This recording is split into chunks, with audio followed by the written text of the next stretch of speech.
అస్సలాము అలైకుం. ముస్లిం మైనారిటీ పెద్దలు, ముత్తవల్లీలు, ముస్లిం సోదరి సోదరీమణులందరికీ నా హృదయపూర్వక నమస్కారములు. ప్రేమ త్యాగాలకు ప్రతీకలు ముస్లిం సోదరులు. ముస్లిం సోదరుల యొక్క భక్తిభావన, క్రమశిక్షణ, ఆధ్యాత్మికత ఆదర్శప్రాయం. అటువంటి నా ముస్లిం మైనారిటీ పెద్దలకు, ముత్తవల్లీలకు, ముస్లిం సోదర సోదరీమణులందరికీ నా రంజాన్ ఈద్ ముబారక్.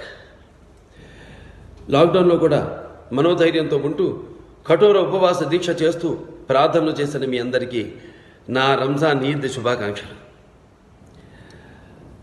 మీ ప్రార్థనలు ఫలించాలని, కరోనా మహమ్మారి త్వరలోనే అంతం కావాలని, సకల మానవాళి బాగుండాలని మనస్ఫూర్తిగా కోరుకుంటున్నాను. ఈ విపత్కర పరిస్థితుల్లో మీరందరూ ఇంట్లోనే ఉంటూ ప్రార్థనలు చేసుకోవాలని, ఈ ఈద్ మనందరి జీవితాల్లో సుఖ సంతోషాలను పంచాలని మనస్ఫూర్తిగా కోరుకుంటున్నాను. మరొకసారి మీ అందరికీ నా రంజాన్ ఈద్ ముబారక్. అల్లాహ్ హాఫిజ్. ఖుదాఫిజ్.